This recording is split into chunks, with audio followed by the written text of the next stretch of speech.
What if I told you there's one family in Toronto whose hands rest on pillars of power, media, finance, real estate, politics, and whose influence quietly shapes how all of Canada works? You may not see them on every headline, you may not know all their names, but the wealth they control, the businesses they own, the networks they built, it all adds up. By the end of this video, you'll see why many call them the most powerful family in Canada, why some say they control the Canadian economy. Let's pull back the curtain. Who is this family? We're talking about the Thompson family, led by David Thompson, Sherry Bridson, Taylor Thompson, Peter Thompson, Linda Campbell, and others, members of this extended clan. Their main vehicle is Woodbridge Company Limited, a private holding company that owns a controlling share in Thomson Reuters, Canada's biggest information and media concern. How they got here, a brief history. To understand where they are now, you need to see how they built up. Roy Thomson, the family patriarch, began with newspapers. Back in the early 20th century, he bought small local papers, grew his holdings, and eventually established a publishing empire. Over time, as media changed, the family adapted. Newspapers, broadcasting, then finance information, then mergers, acquisitions. One of the biggest moves was when Thomson Reuters acquired Reuters, the global newswire, in 2008. They control or influence other key media channels, telecom stakes, sometimes public utilities, sports teams. Their holdings are broad. The scale of their wealth. Let me drop some jaw-dropping figures, rounded for clarity. The Thompson family's estimated net worth is close to, or over, 50 to 70 billion US dollars, depending on valuation. Sherry Bridson, a cousin in the family, owns about 23% of Woodbridge. Her net worth alone gives her a seat among the top richest in Toronto. Woodbridge owns about 70% of Thomson Reuters, which is massive because Thomson Reuters is not just a Canadian company. Its services extend worldwide financial data, legal, media, etc. What they actually control, the levers of influence. Money is one thing, but power? That comes from having control over what people see, what information they get, how resources flow, how laws are shaped. Here are the main levers the Thompson family holds. 1. Media and information. Thomson Reuters is a global leader in newswire, legal, financial data. It's used by governments, businesses, courts, journalists. What gets reported, how quickly, with what framing. The company has enormous influence over public perception. They own the Globe and Mail, one of Canada's major newspapers. That shapes national and local conversations. 2. Telecom and broadcasting stakes. They have minority stakes in major telecom companies. These may not always be day-to-day controlling interests, but even being a stakeholder in telecoms gives leverage in policy, regulation, infrastructure deployment. 3. Real estate and infrastructure. Through companies or holdings, they own real estate. Not only for office space, housing their media operations, data centers, etc., but investments that appreciate, influence land use, zoning, urban planning.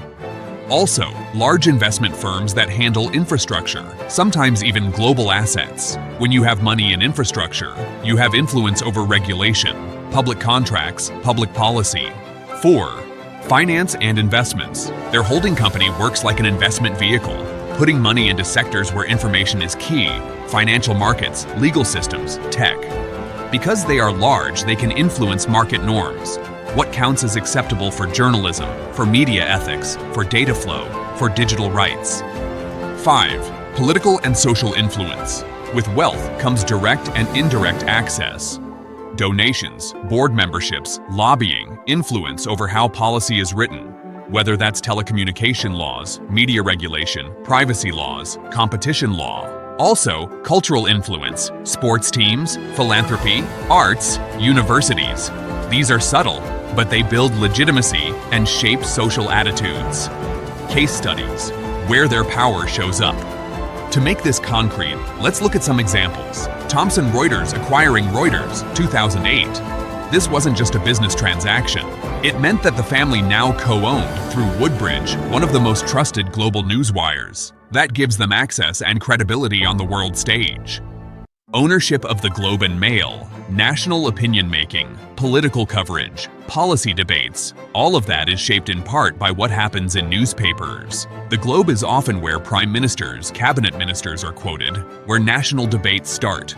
Telecom and media shares, even minority ownership in a large telecom company matters. When telecom policy is debated, net neutrality, privacy, broadband expansion, large actors get a voice behind closed doors. Investment in real estate. Real estate is tied deeply to how cities grow, downtown versus suburbs, housing supply, zoning laws. If a major family is investing heavily in real estate, their interests align with certain regulatory or planning outcomes. Why people say they control the economy. Now, is it literally true that the Thompson family runs Canada? No, that would be an exaggeration. But here's why many people believe they have outsized influence, to the point of controlling large swathes of the economy's flow. Because information is power. If you influence media, you influence what people know, what they care about, what they vote for, what they believe. That shapes culture, policy, consumer behavior. Because control of capital means shaping what gets financed, what businesses get investment, what infrastructure gets built.